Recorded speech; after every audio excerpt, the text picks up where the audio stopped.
Hey, what is up, everybody? This is Stevie Breach coming to you with the review of the WWE Madison Square Garden show for 2015. I thought this was honestly a pretty good idea. I know that when WWE kicked off and basically said that they were going to be launching the WWE Network, having live shows put on there, not only pay-per-views, but other shows, was one of the major requested things for the WWE Network, and I thought that was something that was going to put it over the top. But at the same time, you can't do these all that often, or it's not really that you kill your house show business, but a lot of these matches were sort of retread rematches of past pay-per-views that don't really have the big feel, because you already feel like this feud is already dried up and we've seen everything you could see, like a Stardust versus Neville match, or even putting Team PCB back together in a tag match. Chris Jericho is a guy that doesn't even fight on television, so that makes it sort of fun. But you could also tell by Kane making his way into the WWE United States Championship Steel Cage match, Brock Lesnar being hyped up for the big match against Undertaker in 2 weeks, and the ongoing tag team feud over the tag team titles between the New Day and the Dudleys, that they're using this to sort of, forecast the future for the WWE as well, future things, and trying to push, the WWE Network and Hell in the Cell to be bigger and better than ever. I thought this was a pretty good show, but honestly, when you look back at it, some of the highlights are mainly that it just wasn't as long as Monday Night Raw. That's sort of one of the things that I thought about first when this was over, and they put the thing on the screen about Monday Night Raw and Brock Lesnar making an appearance, and I was like, well, shit, it's Saturday, and in 2 days, there's 3 more hours of wrestling going live on Monday Night Raw. But they kicked off the show, Orton and Ziggler versus Rusev and Sheamus. Orton and Ziggler got the win. Basically, Rusev and Sheamus tried to keep Orton locked out of the match as long as possible. Once Ziggler got the hot tag to Orton, it wasn't instantaneously, but it was within a minute. We saw an RKO from Orton, and then Team Orton-Ziggler got the win. Stardust versus Neville came out there. We had a red arrow from Stardust, and Stardust got the win for them.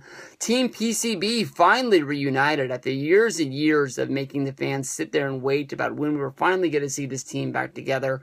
Storyline of this match basically was Paige thinking she was better than Charlotte and Becky Lynch. It seemed like in the beginning of this match that Charlotte and Becky Lynch, for the greater good of beating the Bellas, felt that they were going to be able to work together with Paige. But Paige sort of put herself on a pedestal, tagging herself in and out of the match, sort of yelling at people to be where they're supposed to be, trying to be like more than the team captain, and then for a time period in the match, keeping herself in there longer than she should have been before, going to get the tag, and Charlotte and Becky both bailing on her, leaving her for a rack attack from Nikki. Team Bella got the win there for you, but I don't know if it was good or bad to see Team PC break up like that. We've already seen them break up already.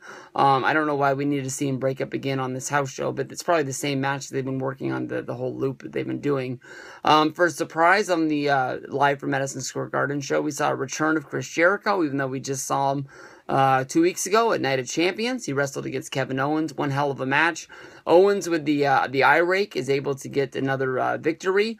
Same way he beat Ryback at Night of Champions, winning the Intercontinental title. They hyped this up like it was going to be something big for Jericho. 25-year anniversary of being in wrestling.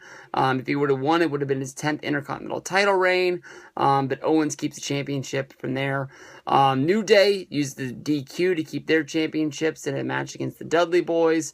Brock Lesnar and Big Show was honestly more of an affair than I thought it was going to be, with the match starting and Big Show bringing the fight to Brock by throwing Brock outside of the ring. From there, Big Show would hit, I believe, 4 choke slams before Brock Lesnar would return the favor after missing a KO punch. Brock would go in and he would hit, I believe, 3 to 4 German suplexes before following it up with an F5. Then he made his way all the way to the back, feeling his victory, sort of sealing it in, and then get to the top of the ramp, and he's like, nah, fuck it, I'm not done. Going back down, fighting the Big Show yet once again, hitting him with a huge German suplex, better than the ones that were involved in the match, and then picking Big Show up and hitting another big F5 on him as a big exclamation point, saying, Undertaker, I'm ready for you, and I'm going to kick your ass. From there, in the main event, it was Kane who saved the day, as Seth Rollins pretty much had this match in hand. He was going to climb over the top of the cage and work his way down to hitting the floor. Once Kane's music and Kane's lightings went off, Seth Rollins was frozen at the top. Finally, he tried to dive off the top rope, which missed, and Cena picked him up for the attitude adjustment. Was able to get the 1, 2, 3. From there, Kane entered into the cage. I was about to say the cell, but that's not for 2 weeks. But then once Kane got in there, we saw a choke slam, and more than likely, it's going to be Kane versus Rollins, Hell in the Cell, 2 weeks.